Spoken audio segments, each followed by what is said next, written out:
Hello and welcome back to another update as we cover the latest developments throughout the front line in the Russo-Ukrainian war. It's your host Weeb Union and let's get started. We start out here to the west of Avdiivka, where the Russians have managed to advance to the northwest of Tonenke, aligning the front line with the river line here to the south of Umanske. And with this, the Russians are closing in on Umanske itself, pushing towards that direction, avoiding the fortifications by pushing in a westward direction south of the fortification and avoiding the fortifications entirely by moving through the northern pass. We see with this that the Russians are moving towards Umanske, looking to cut off the supplies going through to this central part in between the northern river line by Umanske, the western parts by Berdychi with this small bridge going across, and then finally to the south with Netailove. As Russians push westwards and reach and gain a foothold within Umanske, they can cut off the supplies going in from the north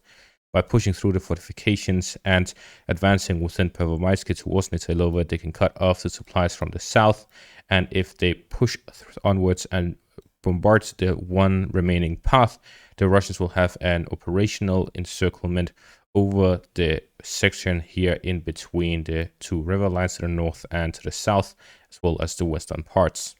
With this advancement, we can tell that the Russian won the battle between the Russian offensive operation with the armored assaults and the Ukrainian subsequent counterattacks and drone plus artillery strikes on the Russian positions. With this, the Russians are getting closer towards Umanske and will likely face more Ukrainian counterattacks as the Ukrainians are not willing to give up any of this territory. There are reports that the Ukrainians are starting to withdraw towards the fortifications from the forest lines ahead of them north of Pervomaiske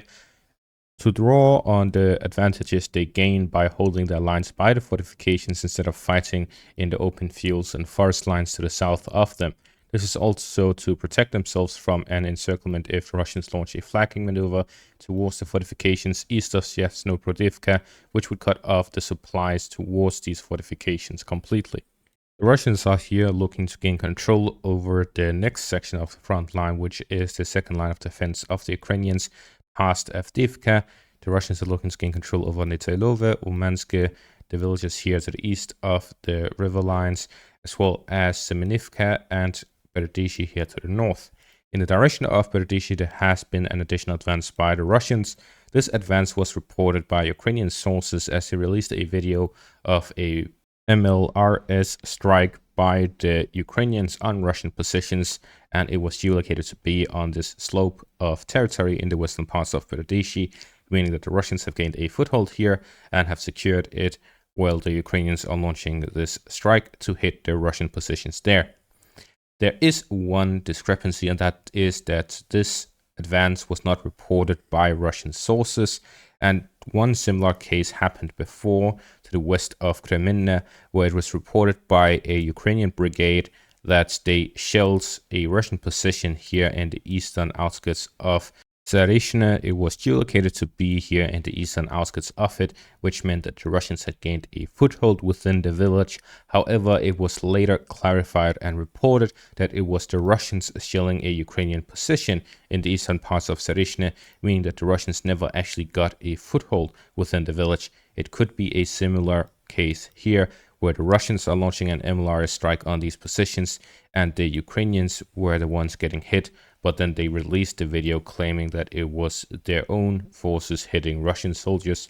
However, until we gain further confirmation, we stay by the words of the Ukrainian brigade releasing this footage, and that is that the Russians now have control over the western parts of Berdychi, leaving the rest of the village in the gray zone, and the Ukrainians' presence only in the fortifications to the north of the village. This would mean that the Russians are now able to launch attacks towards Semenivka, both from the south and from the north, allowing them to insert the Ukrainian positions here and bypass the fortifications by launching their attacks from the high ground and from a aligned position rather than face on from the low ground.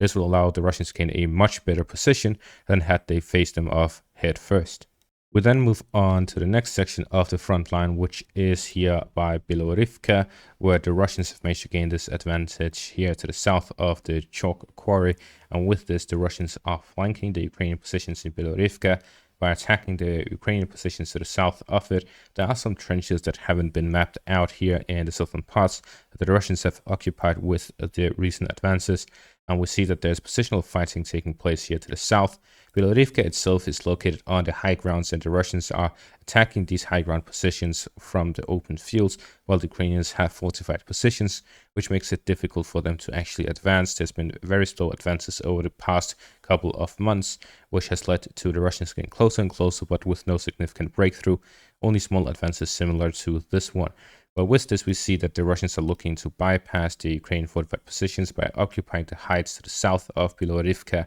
allowing them to then move on towards the Ukrainian positions by hitting the supply line going in and out of the village. Moving back south, we see here to the west of Bakhmut, the fighting over Chasiv Yar is going to be starting, and we're seeing evidence of this based on this footage here, which shows the Ukrainians blowing the bridge here over the canal to the west of Umanske. And with this, we see that it is likely that the Ukrainians either have some supply routes here between the forest areas, between Chasiv Yar and the eastern bank of the canal line, or that the Ukrainians have simply withdrawn from the southern parts, which would mean that the Russians would look to gain control over this whole area in the next bit of time. Because blowing off the bridge does not just allow the Ukrainians to prevent the Russians from advancing quickly due to the bridge being blown, but it also means that it becomes difficult to supply any units on the eastern bank of the river line. Could also be that the Ukrainians are simply supplying through the northern parts, the bridge here to the north, as well as by the fortifications here, which also has a crossing across the canal line. And with these, we see that there are multiple options for crossing of the supplies in and out of the forest area.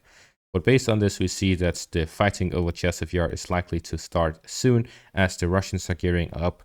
combining their soldiers and gathering equipment, while the Ukrainians are blowing bridges and preparing the defensive positions ahead of a Russian assault towards the town. We see that the Russians have reported that the plan is ready. They have made the plan completely from the start to the finish of the operation, and they will launch it soon. They've prepared everything and they are ready to launch the operation. This is likely a very tough operation, as Chasiv Yar is the highest ground likely in the whole area, and it is also very heavily fortified, as we can see with all of the fortifications around it. So with this, we're going to be seeing a very intense fight over the town of Chasiv Yar, and it'll be the last position between Chasiv Yar, Stinky, and then Konstantinivka. In the southern direction next to Novomikhailivka, we're getting this first geolocated footage of Russian positions on the eastern outskirts of the Dacha area. The fighting is now taking place in the western parts of the town, and there's been no significant advances reported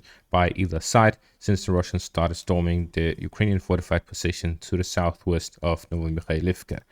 We are seeing that the Russians are constantly launching these small-scale armored assaults across the front, all the way from Novomikhailivka and up north through Bakhmut. And with this, we see that there are some Russian losses in armored vehicles that has intensified over the past few weeks compared to months and months ago, where the Russians largely were not using any of such armored vehicles. This also means that we're into a new stage of the battle of attrition, as the Russians are actively trying to advance in sections of the front line to reach better positions and create a buffer zone ahead of their summer offensive. It is likely that the current offensive operations are not an offensive in and of itself, but simply a preparation, quote unquote, shaping the battlefield, as the Western analysts were saying prior to the Ukrainian summer offensive,